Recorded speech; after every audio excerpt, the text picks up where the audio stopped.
엄마, 여기까지 왔으면 그냥 가요. 반찬 조금밖에 안 가져왔어. 입덧할 때 이거 먹으면 좋을 거야. 네가 어릴 때 좋아하던 거야. 오늘은 남편이 집에 있어요. 진짜 괜찮으니까 그냥 가요. 그래서 같이 먹으려고 가져온 거잖아. 냉장고에 넣어두기만 하면 되는데. 엄마, 여기서 이런 거 좀 창피해요. 이웃들 다 보잖아요. 안녕하세요. 지혜의 황혼입니다. 세월이 주는 깊은 깨달음, 함께 나누며 걸어가겠습니다. 혹시 여러분도 자식에게 이런 말을 들어본 적 있으신가요?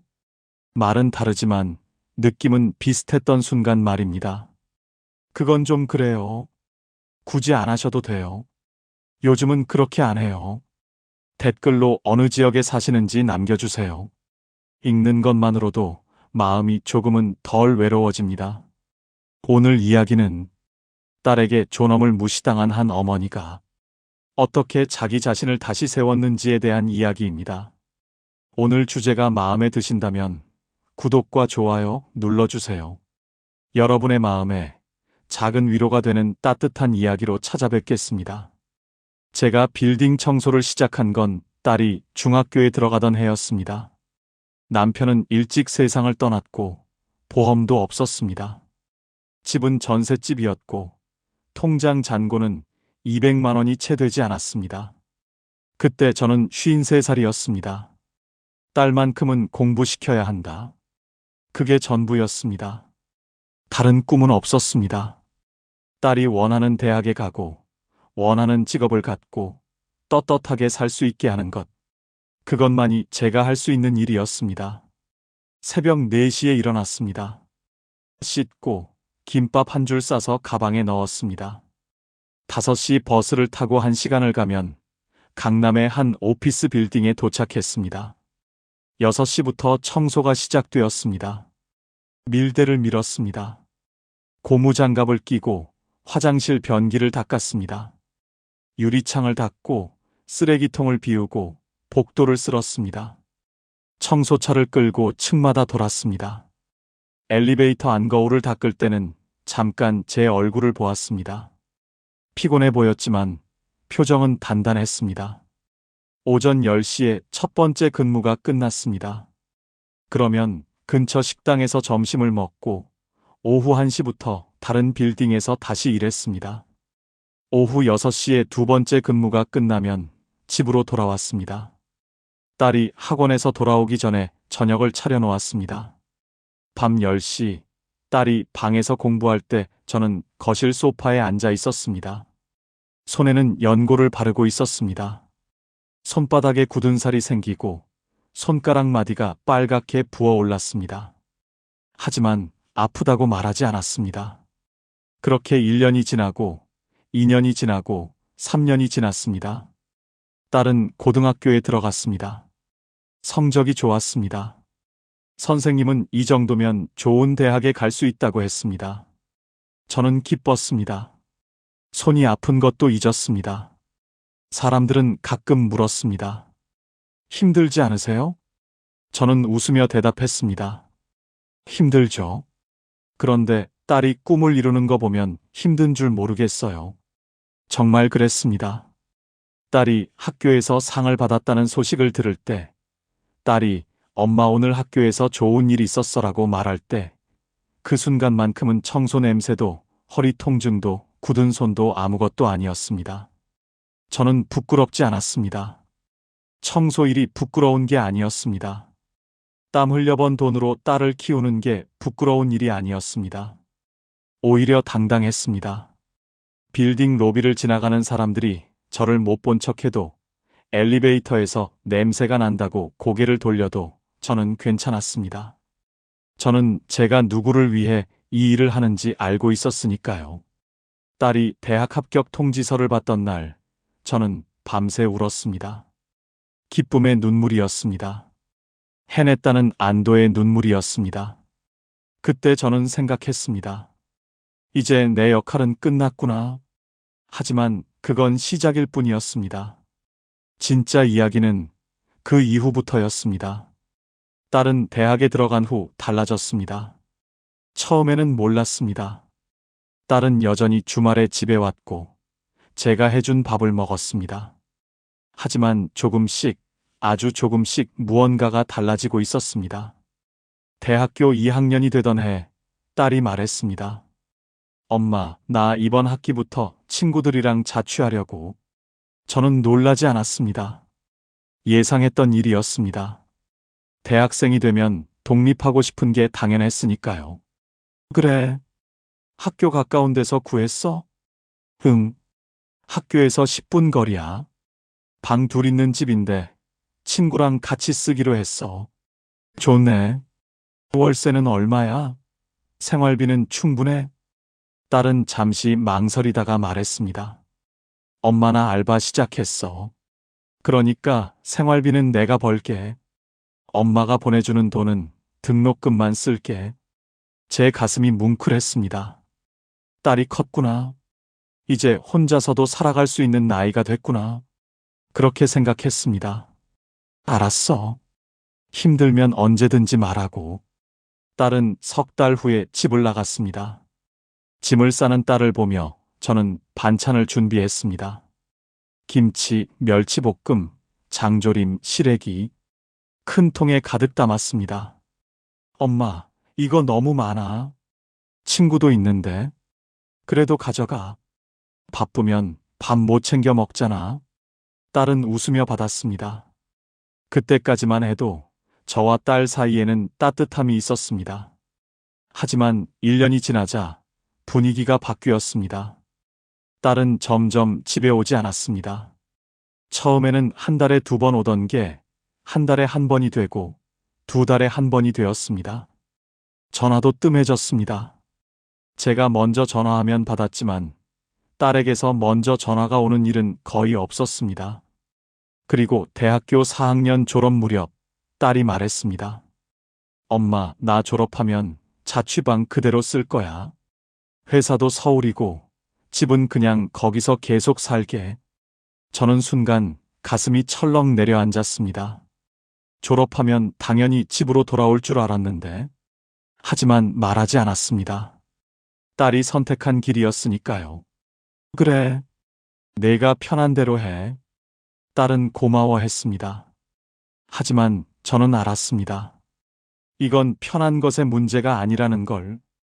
딸이 이 집을, 이 공간을, 그리고 저를 불편해하기 시작했다는 걸. 몇 달 후, 딸이 세무사 시험에 합격했다는 소식을 들었습니다. 저는 기뻤습니다. 축하한다고 전화했습니다. 딸은 고맙다고 했지만 목소리는 어딘가 멀게 느껴졌습니다. 그리고 얼마 후 딸이 결혼한다는 소식을 전해왔습니다. 전화로였습니다. 직접 만나서 말하는 게 아니라 전화로. 엄마, 나 결혼하기로 했어. 저는 한참 동안 말을 잇지 못했습니다. 기쁨보다는 서운함이 먼저 올라왔습니다. 왜 전화로? 왜 먼저 집에 와서 얘기하지 않았을까? 하지만 그 말도 하지 않았습니다. 축하한다. 좋은 사람 만났구나. 자식이 떠난다고 해서 부모의 역할이 끝났다고 생각하진 않았습니다. 하지만 그때부터 저는 느끼기 시작했습니다. 딸의 인생에서 제가 점점 작아지고 있다는 걸. 결혼식은 강남의 한 호텔에서 열렸습니다. 결혼식 이틀 전, 저는 딸을 만났습니다. 딸에게 줄 선물을 준비해 갔습니다. 작은 보자기에 쌓인 금들이었습니다. 딸이 돌잔치 때 받은 돌반지, 제가 25살 때 처음 월급 받아서 산 가느다란 금팔찌, 결혼 전 시어머니께 물려받은 금목걸이, 그리고 여기저기서 조금씩 모아온 금반지들. 무게를 재어보니 10돈이 조금 넘었습니다. 딸에게 해줄 수 있는 게 이것밖에 없었습니다. 이건 내 돌잔치 때 받은 거야. 이건 엄마가 젊었을 때 산 거고. 이 목걸이는 할머니가 엄마 결혼할 때 주신 거야. 다 내 거야. 가져가. 딸은 놀란 얼굴로 보자기를 펼쳐봤습니다. 엄마 이거 다요? 엄마 거 하나도 안 남기고? 괜찮아. 엄마는 이제 이런 거 필요 없어. 내가 가지고 있으면 나중에 필요할 때 쓸 수 있잖아. 딸은 한참 말이 없었습니다. 그리고 조용히 말했습니다. 고마워요, 엄마. 그 말이 전부였습니다. 딸은 보자기를 다시 싸서 가방에 넣었습니다. 결혼식 날, 저는 예식장에 일찍 도착했습니다. 저는 한복을 입었습니다. 동네 한복집에서 빌린 연보라색 저고리에 진분홍색 치마였습니다. 오래된 디자인이었지만 저는 최선을 다해 단정하게 차려입었습니다. 신랑 측 하객들이 들어오기 시작했습니다. 신랑 어머니와 친척 여성들도 한복을 입고 있었습니다. 하지만 그들의 한복은 달랐습니다. 비단 재질의 금실 자수가 들어간 고급 한복이었습니다. 색감도 화려했고 액세서리도 반짝였습니다. 저는 조용히 구석에 앉았습니다. 사람들의 옷차림이 화려했고 말투도 달랐습니다.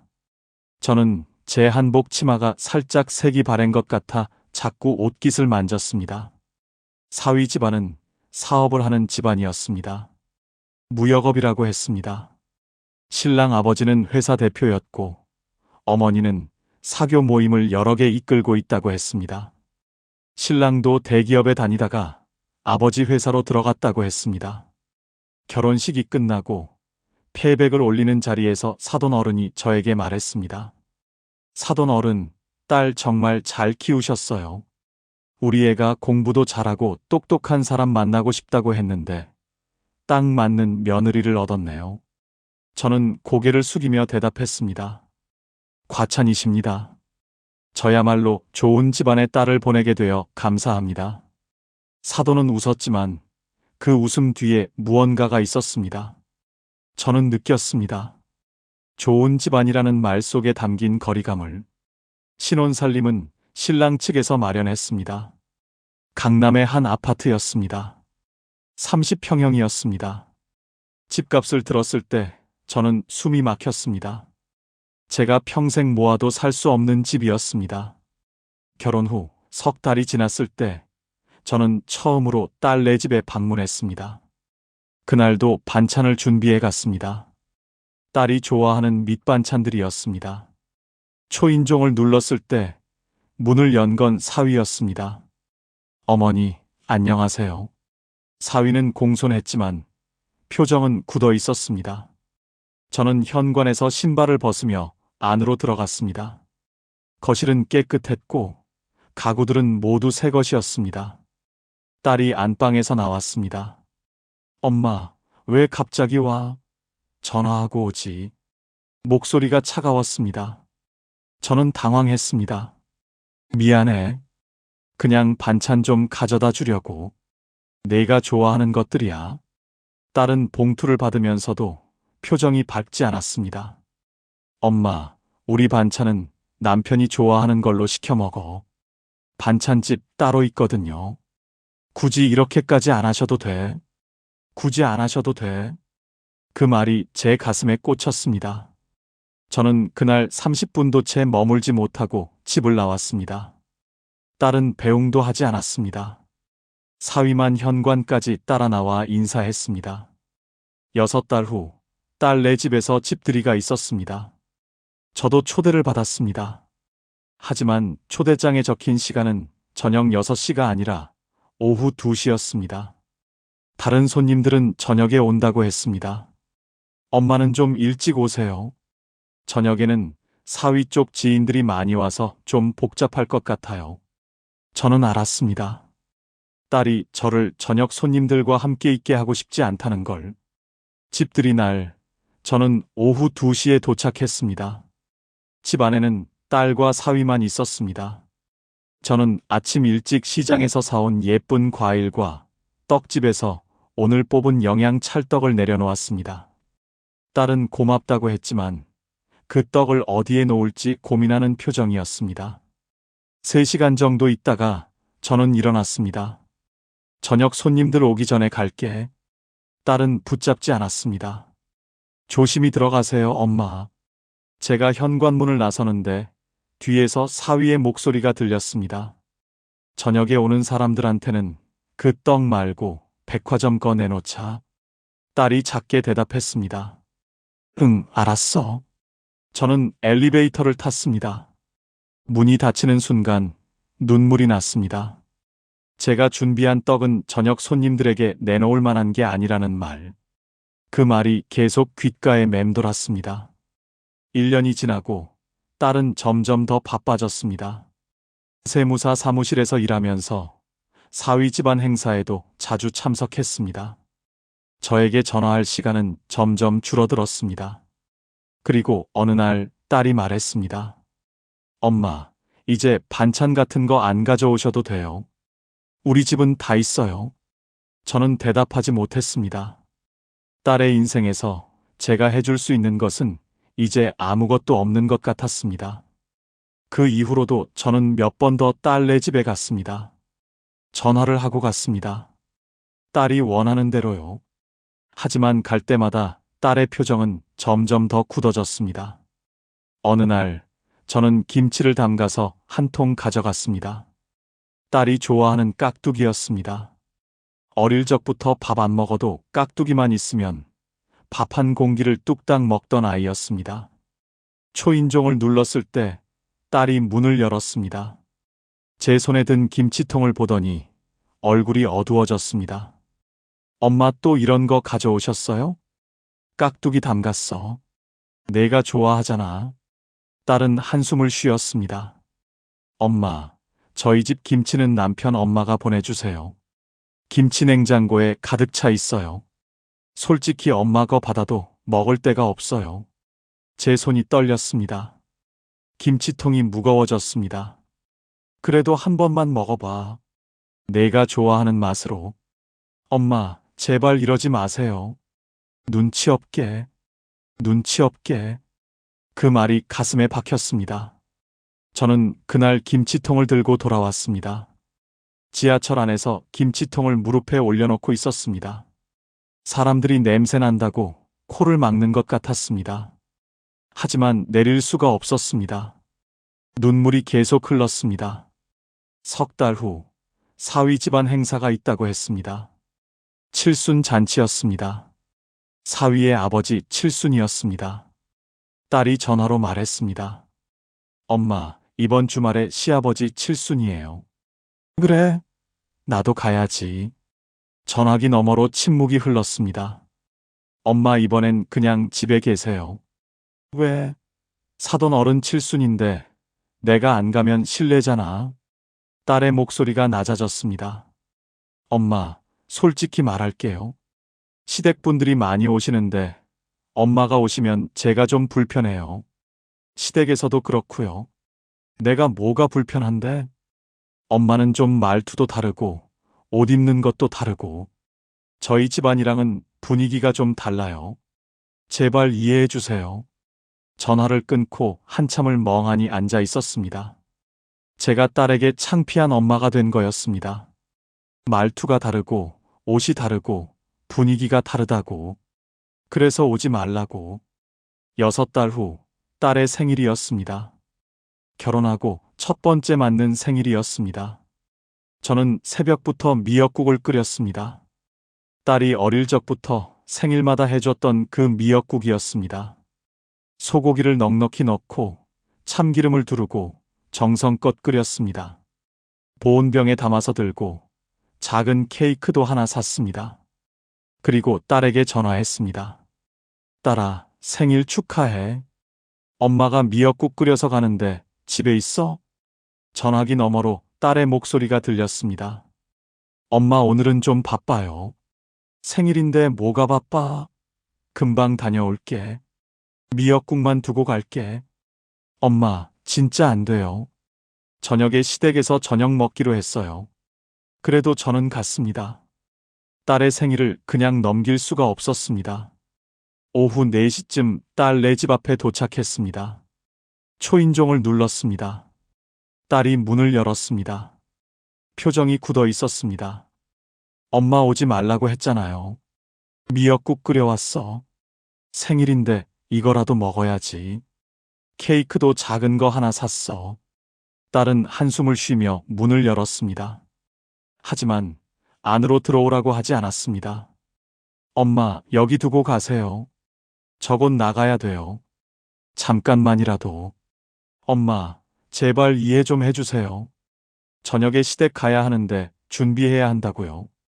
저는 보온병과 케이크를 현관에 내려놓았습니다. 그래, 알았어. 생일 축하하고 미역국 꼭 먹어. 딸은 대답도 없이 문을 닫았습니다. 저는 엘리베이터를 타고 내려왔습니다. 가슴이 답답했습니다. 그날 밤 딸의 카카오톡 사진을 보았습니다. 화려한 생일상이 펼쳐진 사진이 올라와 있었습니다. 사위 부모님과 함께 비싼 레스토랑에서 찍은 사진들. 딸은 환하게 웃고 있었습니다. 케이크도 있었습니다. 제가 사간 케이크보다 훨씬 크고 예쁜 케이크였습니다. 사진 아래 딸이 쓴 글이 있었습니다.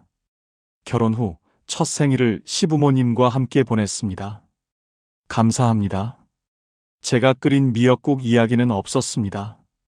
제가 다녀간 이야기도 없었습니다. 저는 그날 밤 많은 생각에 잠에 들지 못했습니다. 2달 후 딸에게서 전화가 왔습니다. 엄마, 나 임신했어. 심장이 쿵 하고 뛰었습니다. 제 손이 떨렸습니다. 정말? 축하한다. 몇 달째야? 3달째. 아직 초기라서 조심해야 한대. 저는 기뻤습니다. 할머니가 되는 거였습니다. 손주를 보는 거였습니다. 입덧은 괜찮아? 많이 힘들지? 좀 있어. 아침에 특히 심해. 그럼 엄마가 가서 밥 해줄까? 입덧할 때는 먹고 싶은 거 먹어야 하는데. 괜찮아요, 엄마. 시어머니께서 도우미 불러주신다고 하셔서요. 전화를 끊고 나서 저는 한참을 생각했습니다. 도우미가 뭘 알겠습니까? 딸이 어릴 적 입맛 없을 때 뭘 좋아했는지, 어떤 반찬을 먹으면 밥을 잘 먹었는지, 저는 알고 있었습니다. 무청시래기에 멸치볶음, 그리고 마른 오징어채. 딸이 중학교 때 입맛 없다고 밥을 안 먹을 때, 이것만 있으면 밥 한 공기를 뚝딱 비우던 아이였습니다. 다음 날 새벽 저는 일어나서 반찬을 만들었습니다. 시래기를 삶고 멸치를 볶고 오징어채를 양념했습니다. 딸이 좋아하는 맛으로 짜지도 싱겁지도 않게 정성껏 만들었습니다. 검은색 봉투에 담았습니다. 무겁지 않게 들고 가기 편하게. 그리고 저녁 무렵 딸네 집으로 갔습니다. 아파트 복도에 형광등 불빛이 희미하게 깔려 있었습니다. 저는 초인종을 눌렀습니다. 문이 열렸습니다. 하지만 완전히 열리지는 않았습니다. 틈 사이로 딸의 얼굴이 보였습니다. 엄마, 여기까지 왔으면 그냥 가요. 저는 잠시 멈칫했습니다. 그러고는 봉투를 살짝 들어 보였습니다. 왜? 반찬 조금밖에 안 가져왔어. 무겁지도 않아. 딸 생각나서 새벽부터 만들었는데 그냥 놔두고 가긴 아까워서.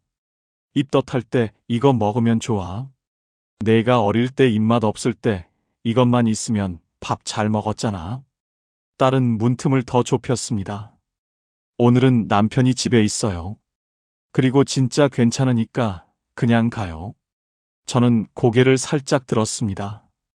안쪽 거실에서 텔레비전 소리가 희미하게 들렸습니다. 그래서 같이 먹으려고 가져온 거잖아.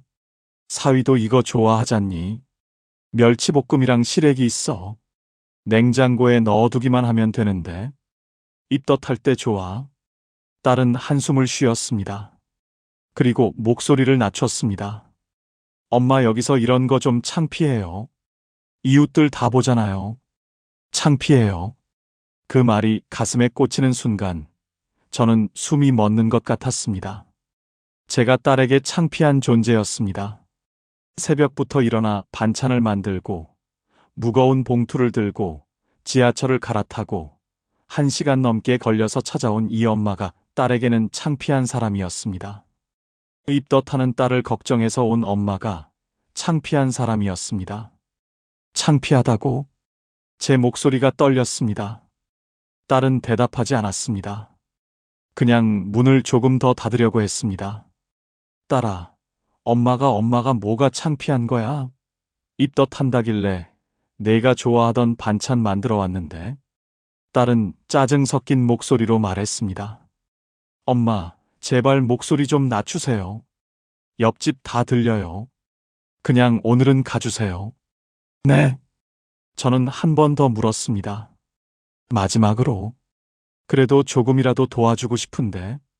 엄마가 가서 밥이라도 해줄까? 딸의 목소리가 차갑게 식었습니다. 엄마가 안 오셔도 돼요. 시어머니께서 도우미 불러주신다고 하셔서 그분이 다 해주실 거예요. 도우미가 내가 뭘 좋아하는지 어떻게 알아? 엄마는 좀 그냥 조용히 계세요. 딸이 제 말을 끊었습니다. 솔직히 엄마가 오시면 시어머니도 불편해하시고 저도 신경 쓰여요. 제발 부탁이에요. 조용히 계세요. 엄마는 좀 그냥 조용히 계세요. 저는 아무 말도 하지 못했습니다. 봉투를 든 손이 떨렸습니다. 딸은 문을 닫았습니다. 쿵! 문 닫히는 소리가 복도에 울렸습니다. 저는 한참을 그 자리에 서 있었습니다.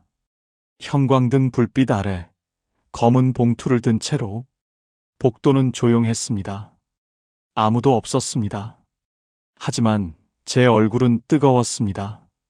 정말 누가 보고 있는 것처럼, 부끄러운 것처럼. 엘리베이터를 탔습니다.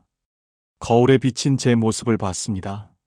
낡은 점퍼를 입고 머리는 산발이 되어 있고 손에는 김이 나는 검은 봉투를 들고 있는 노인. 아, 저는 이렇게 늙었구나. 딸 눈에는 제가 이렇게 보였구나.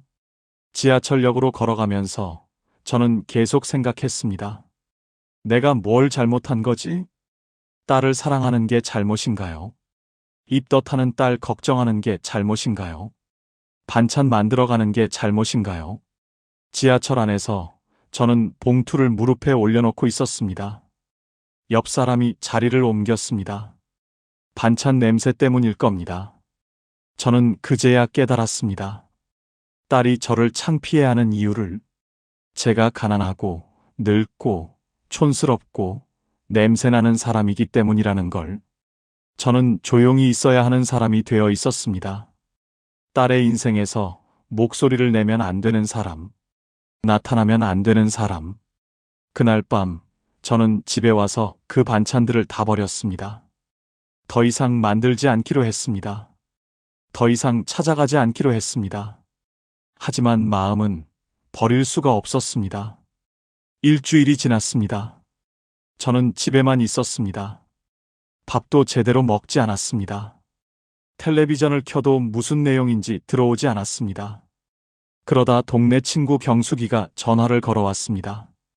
야, 너 요새 왜 안 나와? 공원에서 다들 내 얘기했어. 어디 아파? 아니, 그냥 좀 피곤해서. 피곤하긴. 나와. 오늘 날씨 좋은데 산책이나 하자. 저는 나갔습니다. 경숙이 말고도 친구 둘이 더 있었습니다. 순이하고 미란이었습니다. 다들 저처럼 혼자 사는 사람들이었습니다. 자식들 다 키워서 시집 장가 보낸 사람들이었습니다. 공원 벤치에 앉았습니다. 한참 동안 아무 말도 하지 않았습니다. 경숙이가 먼저 물었습니다. 너 무슨 일 있지? 얼굴이 왜 그래? 저는 고개를 저었습니다. 아니야. 괜찮아. 순이가 제 손을 잡았습니다. 우리가 몇 년 친구인데. 말해봐. 딸한테 무슨 일 있어? 그 말에 그동안 참았던 게 터졌습니다. 저는 울면서 다 얘기했습니다. 반찬 가져갔다가 거절당한 일, 생일날 문전박대당한 일, 그리고 창피하다는 말을 들은 일까지. 친구들은 한참 동안 아무 말도 하지 않았습니다. 그러다 경숙이가 입을 열었습니다. 그게 내 딸이 한 말이야? 응. 창피하다고? 엄마한테? 저는 고개를 끄덕였습니다. 눈물이 또 났습니다. 미란이가 한숨을 쉬었습니다. 아니, 그게 말이 돼?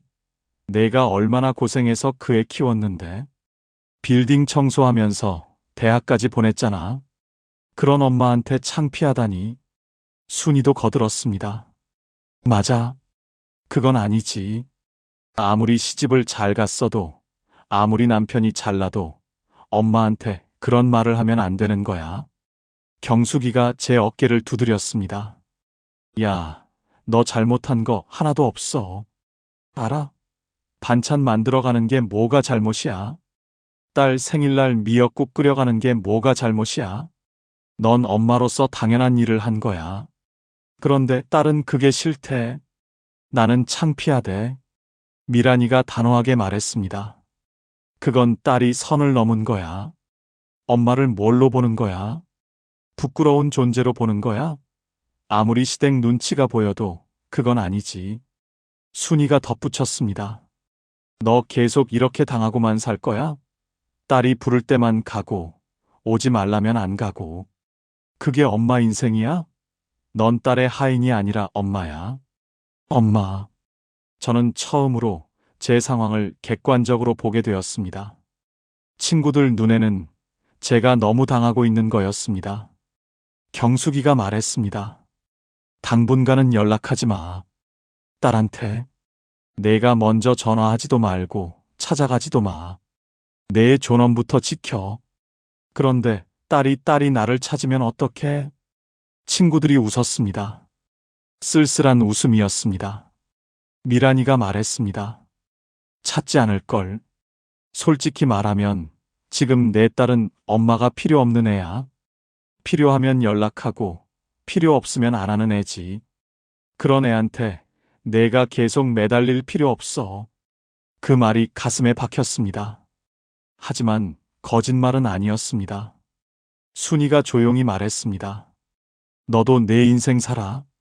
딸 눈치 보지 말고.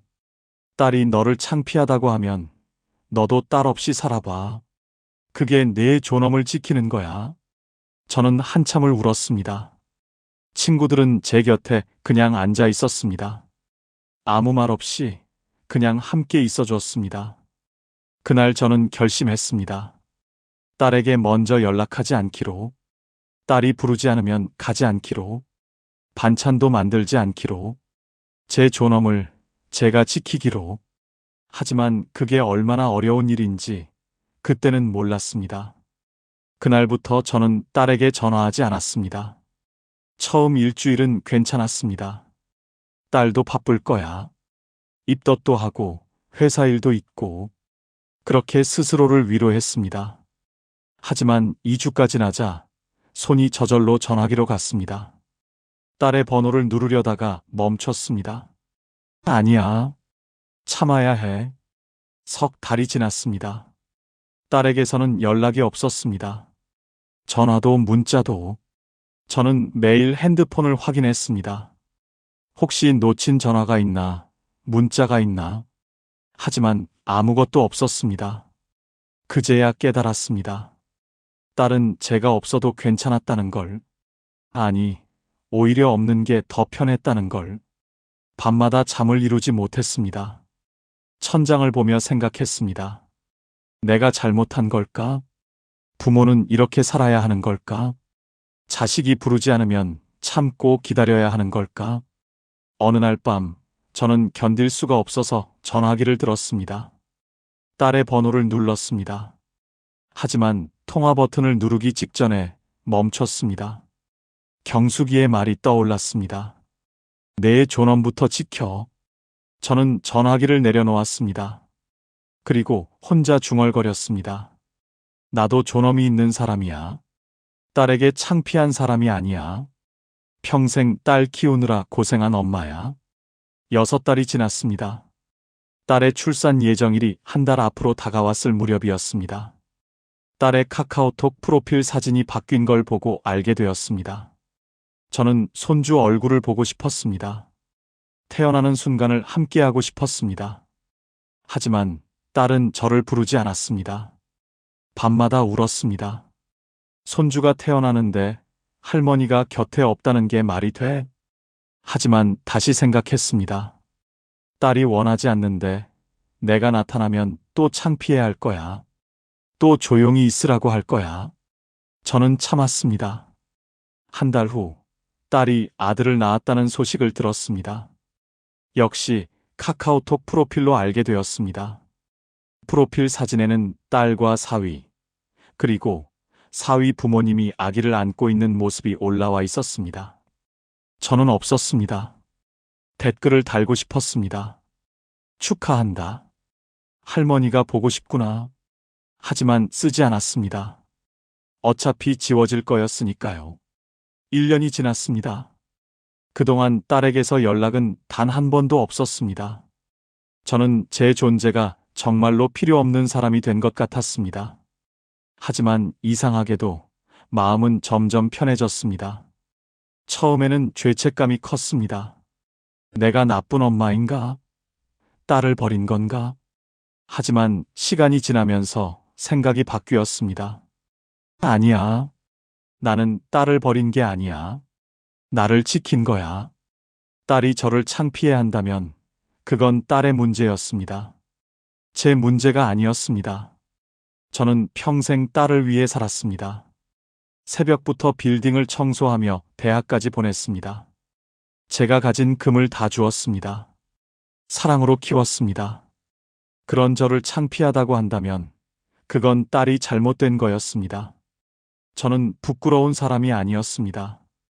어느 날 거울을 보며 생각했습니다. 나는 연을 끊은 게 아니야. 나를 다시 세운 거야.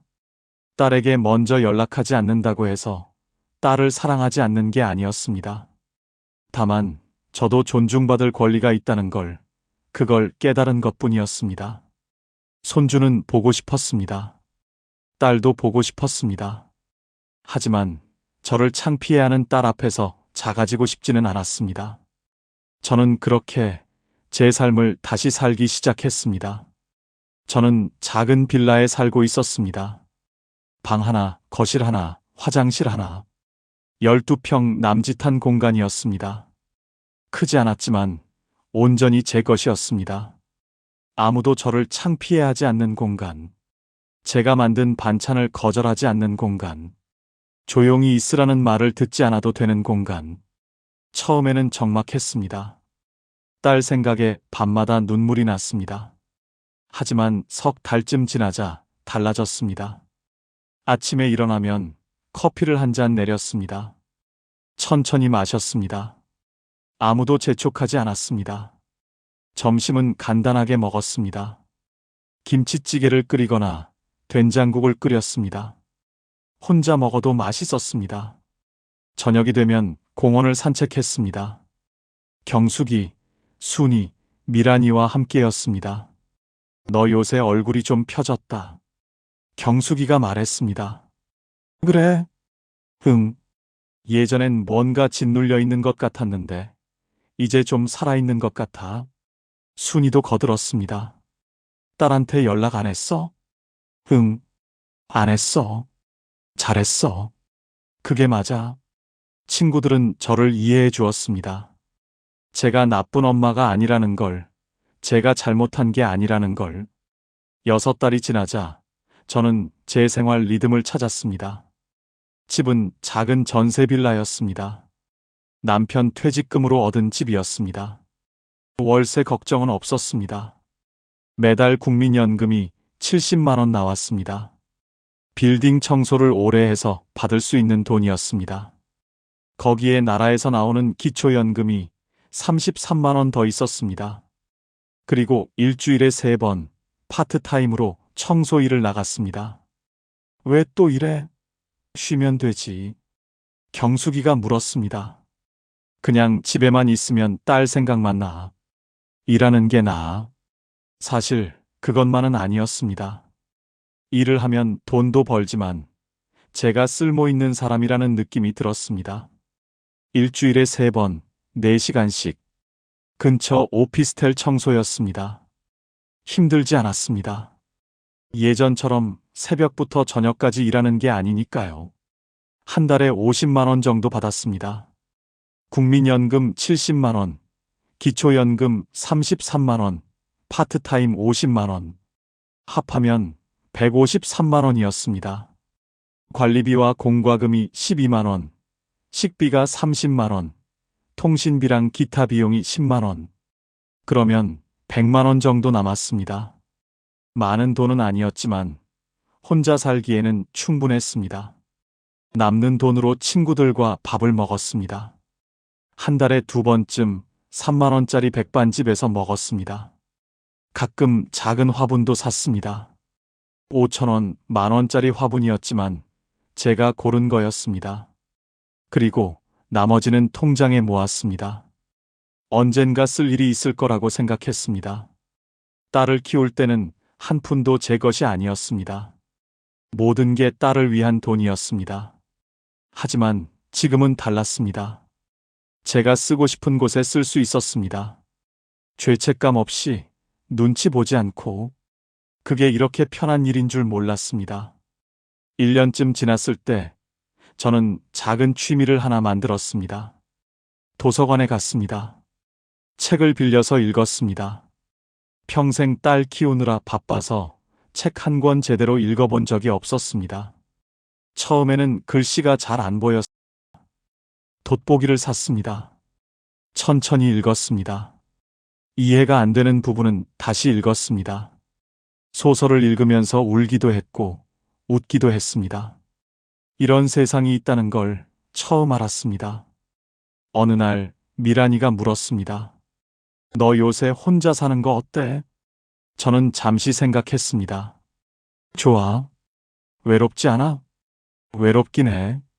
근데 외로운 것보다 존중받지 못하는 게 더 힘들더라.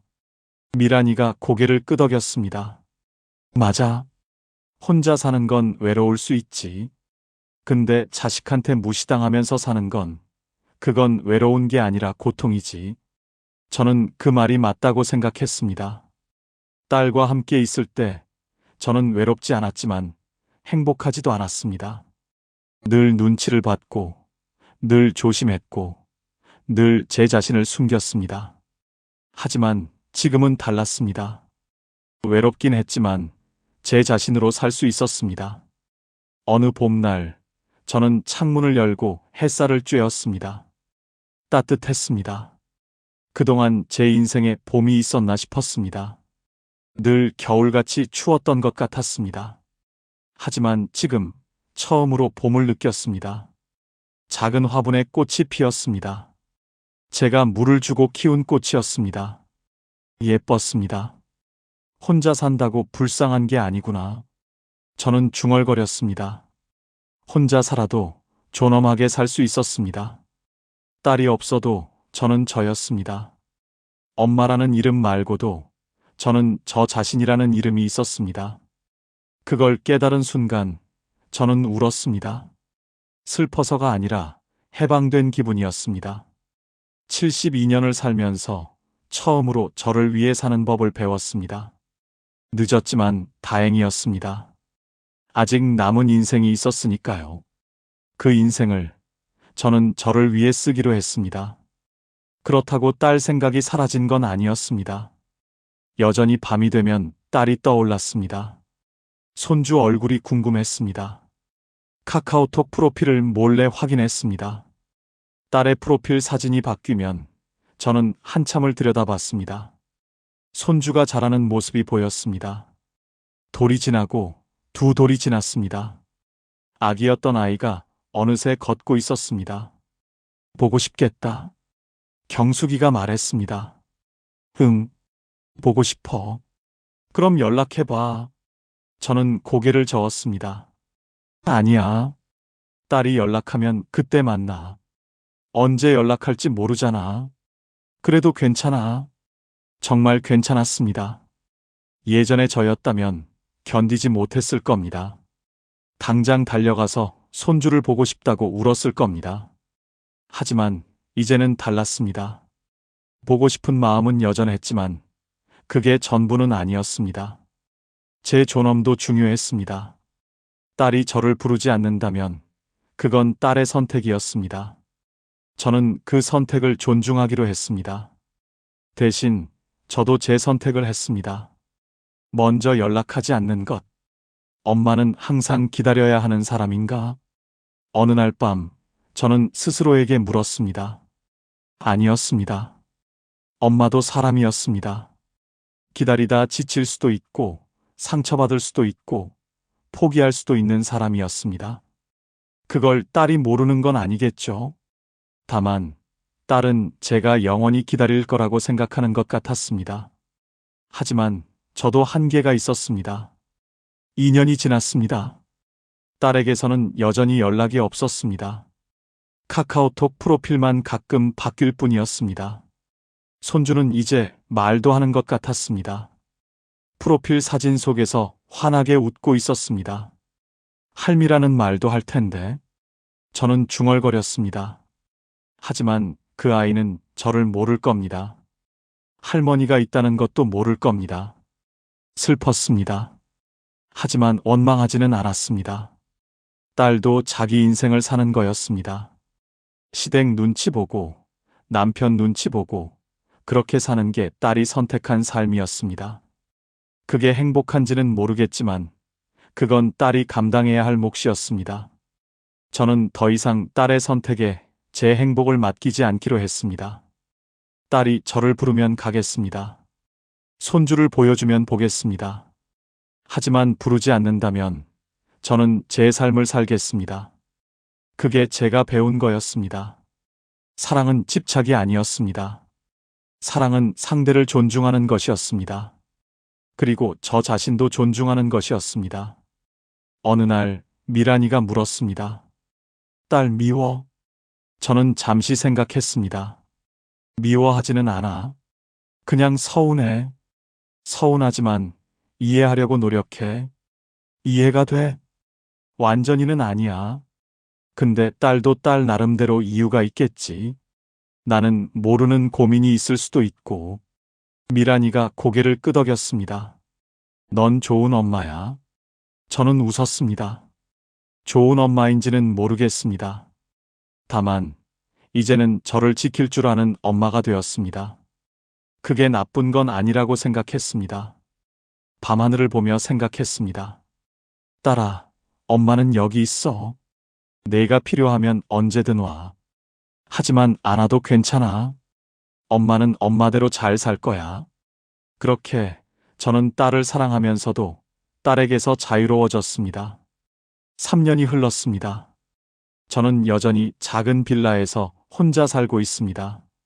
일주일에 3번 청소 일을 나가고 친구들과 공원을 산책하고 가끔 도서관에서 책을 빌려 읽습니다.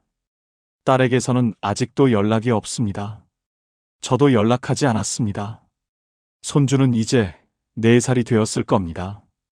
유치원에 다니고 있을지도 모릅니다. 보고 싶습니다. 여전히 보고 싶습니다. 하지만 그리움이 저를 무너뜨리지는 않습니다. 3년 전 딸 내 집 문 앞에서 창피해요라는 말을 들었을 때 저는 무너졌습니다. 제가 잘못 산 건가? 제가 부끄러운 사람인가? 그런 생각에 잠을 이루지 못했습니다. 하지만 지금은 압니다. 잘못은 제가 한 게 아니었습니다. 저는 평생 딸을 위해 살았습니다. 새벽부터 밤까지 일했고 제 것은 하나도 없이 다 딸에게 주었습니다. 그게 사랑이라고 믿었습니다. 그리고 그건 사랑이 맞았습니다. 다만 제가 몰랐던 건 이겁니다. 사랑에는 2가지가 있다는 것. 하나는 상대를 위해 자신을 없애는 사랑. 또 하나는 상대를 사랑하면서도 자신을 지키는 사랑. 저는 평생 첫 번째 사랑만 알았습니다. 그게 부모의 사랑이라고 배웠습니다. 하지만 그건 사랑이 아니라 굴종이었습니다. 자식이 원하는 대로, 자식이 편한 대로 저는 제 자신을 지웠습니다. 목소리를 낮췄고 존재를 숨겼습니다. 그게 좋은 엄마라고 생각했습니다. 하지만 아니었습니다. 좋은 엄마는 자식을 사랑하면서도 자신의 존엄을 지키는 사람이었습니다. 부모도 한 사람입니다. 존중받아야 하는 한 사람입니다.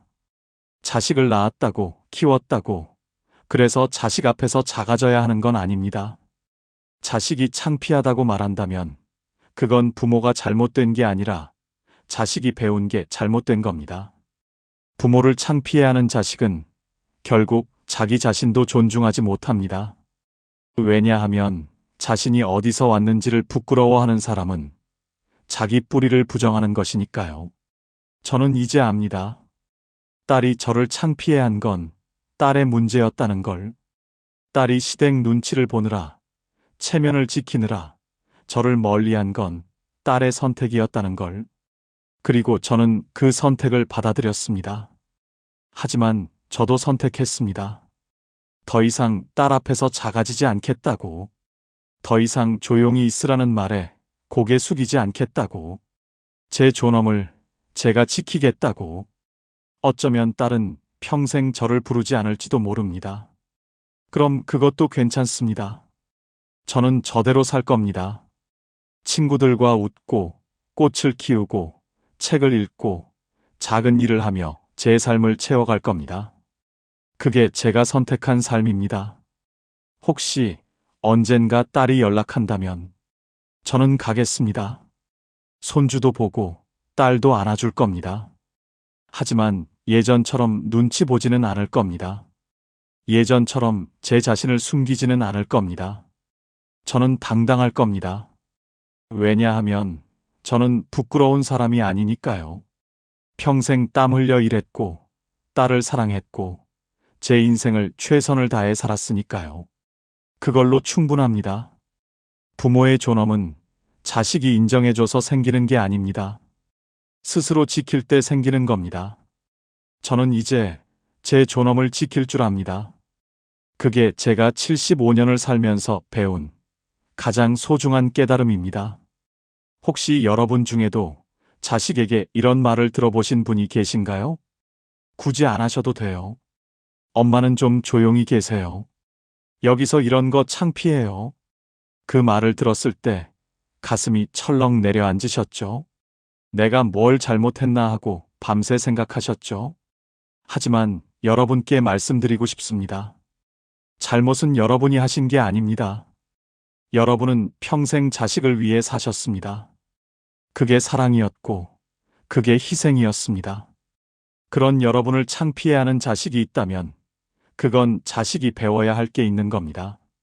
부모도 한 사람입니다. 존중받아야 하는 한 사람입니다. 자식이 부르지 않는다고 여러분의 가치가 떨어지는 게 아닙니다.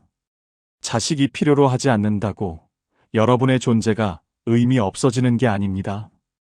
오늘 이 영상을 보시는 여러분께 말씀드립니다. 먼저 연락하지 마세요. 자식이 눈치 준다면 물러서세요. 여러분도 여러분의 삶을 사세요. 그게 나쁜 게 아닙니다. 그게 여러분의 존엄을 지키는 겁니다. 자식을 사랑하되 자식에게 굴종하지 마세요. 보고 싶어도 여러분을 창피해하는 자리에는 가지 마세요. 여러분은 부끄러운 사람이 아닙니다. 땀 흘려 일했고, 자식을 키웠고, 최선을 다해 살아온 사람입니다. 그걸로 충분합니다. 자식이 알아주지 않아도 여러분 스스로 알고 계시면 됩니다. 저는 여러분을 응원합니다. 여러분의 존엄을 여러분이 지키시길 바랍니다. 오늘 이야기가 여러분의 마음에 작은 위로가 되었기를 바랍니다. 혹시 비슷한 경험이 있으시다면 어떤 생각이 드셨는지 댓글로 나눠주세요. 혼자가 아니라는 것, 그것만으로도 위로가 됩니다. 구독과 좋아요로 함께 해주시고 오늘도 행복한 하루 되세요. 지혜의 황혼이었습니다.